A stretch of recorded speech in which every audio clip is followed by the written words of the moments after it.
Okay, I'm back to grout the fireplace and wrap this up. And this is the grout I'm going to be using. Okay, when you're grouting, especially around the fireplace, typically you want to cover it up so you don't get any kind of grout in your fireplace. But I didn't bring anything with me today, so I'm going to just take it easy and apply the grout very gently and carefully. And when you're applying grout, you just want to take your time, especially if you haven't done a whole lot, and just smear it, especially in an application like this. I'm going to go to my bigger grout float here and just take my time with it so I don't sling any grout by accident into the fireplace. Once I get the top part done here, I'll be out of the woods. So that's how you want to do it typically, and we're off to the races. Okay, I did a good job not getting anything in the fireplace.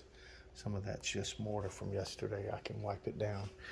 But what you want to do when you're grouting, as you can see, I've got it smeared on the wall. And I had previously wiped down these tile, just getting mortar haze off of it, and so it was already a little damp, so it softens up the grout.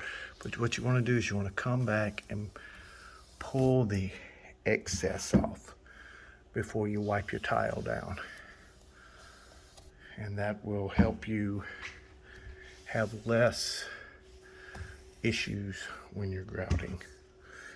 Just like this. I don't know if I had my phone up where you guys could see. You just want to drag your grout float across like this and get the excess off. And what I'm going to do is I'm going to let this set a little bit while I go over the rest of the face of the fireplace. And then I'm going to be using this sponge right here.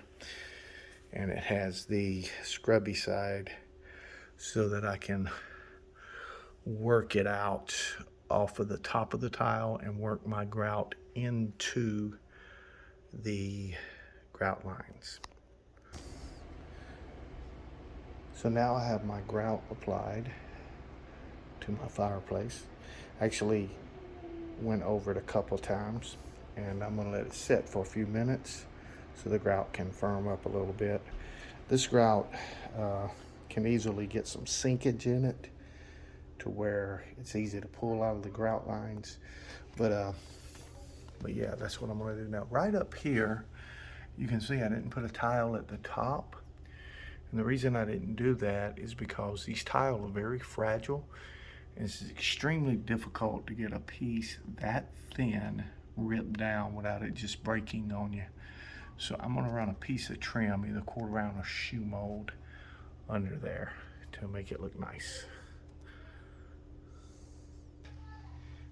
Now, when you get a clump of grout in the corner, you don't want to just sponge it. You want to take a straight edge of some kind and clean it out so that when you sponge it, it'll look tight and neat and clean. Let me get my sponge here if I can one-hand it.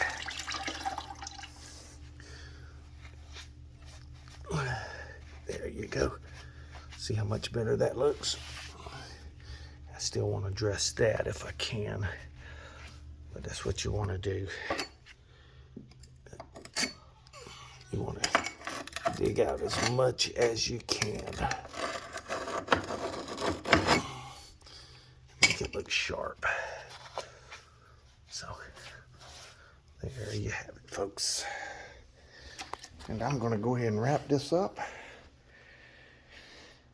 I got grout on it. I'm going to have to do some touch-ups possibly. So anyway, got to get my trim piece under there, but there you have it.